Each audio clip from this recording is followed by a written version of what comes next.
You know, that friend who always cancels plans. The one who says they're tired again, not feeling great again, maybe next time, and maybe, at some point, you stopped inviting them. But here's the part most people never consider. That friend isn't necessarily avoiding you. They might be protecting something far more fragile than you think. If you're someone who feels genuine relief when plans fall through, if a quiet night at home feels better than a loud night out, this video isn't here to judge you. It's here to explain you. Because for some people, staying home isn't laziness, and it isn't fear. It's regulation. It's recovery. It's how their psychology stays intact in a world that never stops demanding energy. And if this already feels uncomfortably accurate, that's not a coincidence. There's a reason certain people crave stillness while others chase noise, and misunderstanding that reason can quietly shape how you live, how you relate, and how you see yourself. Here's what makes this topic uncomfortable. Society loves labeling people who stay home as boring, antisocial, or somehow missing out. But psychology tells a very different story. What if staying home isn't a personality flaw, but a filtering system? A way the mind decides what's worth its energy and what isn't.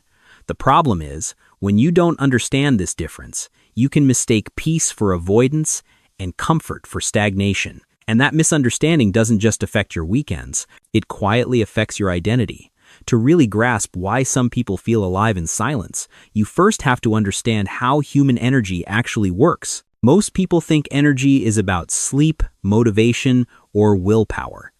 But psychology looks at it differently. Some people recharge by being around others, conversation, movement, stimulation. It actually gives them emotional energy. That's why extroverts often feel more alive after a social night out.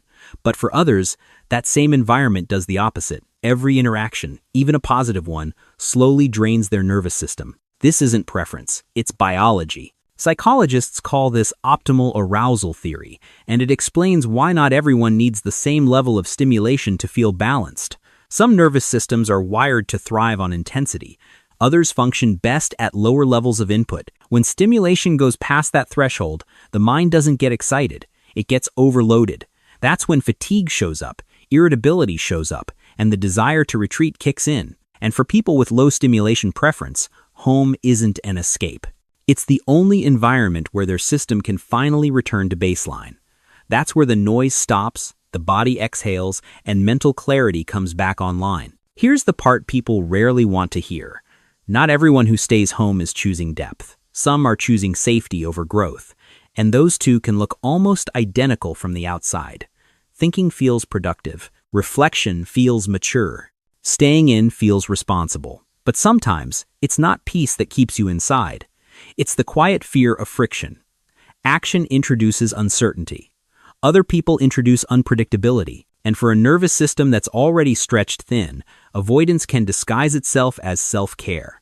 Comfort can feel exactly like healing, right up until nothing changes. Years pass, routines stay intact, and life slowly narrows without anyone noticing. This doesn't mean staying home is wrong. It means intention matters. Solitude can either sharpen you or slowly shrink your world. The difference isn't visible in your schedule. It's visible in your honesty. And that's why the real question isn't whether you prefer staying home. It's whether staying home is restoring you or protecting you from something you're afraid to face. There's a subtle line between peace and hiding, and most people never consciously cross it. They drift. When staying home brings clarity, energy, and a quiet sense of grounding, that's peace. You return to the world more focused, not smaller. But when staying home is driven by dread, heaviness, or a constant sense of relief at avoiding interaction, that's something else. That's not rest. That's retreat. The difference isn't about how often you go out. It's about what happens inside you afterward. Do you feel restored, or do you feel more detached from life? Do your boundaries feel intentional or defensive? Psychology doesn't judge this difference, but it does recognize it, because one expands your inner world, and the other slowly contracts it.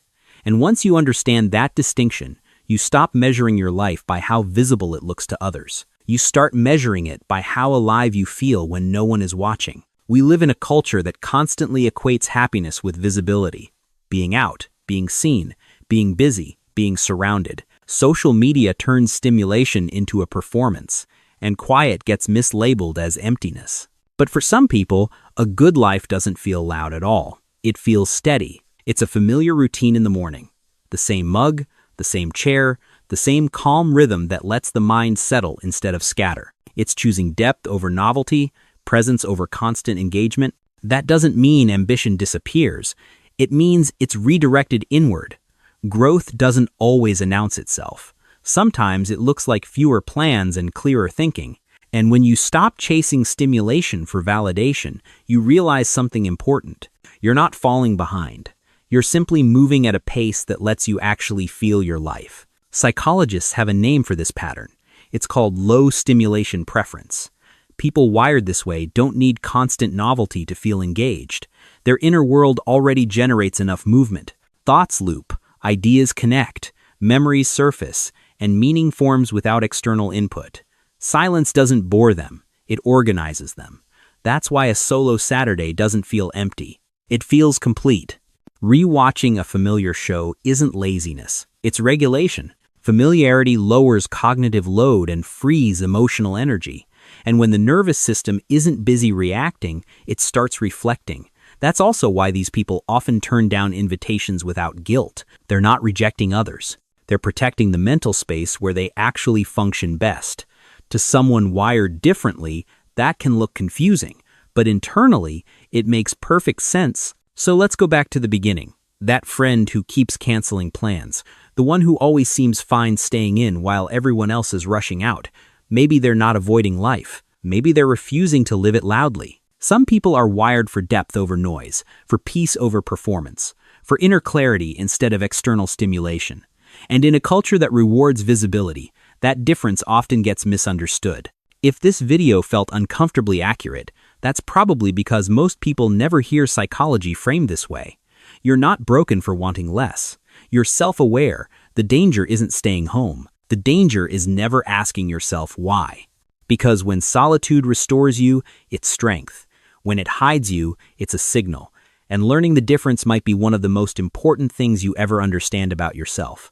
If you want the psychology most people avoid because it forces honesty, the next video goes even deeper. Click it. You'll recognize yourself faster than you expect.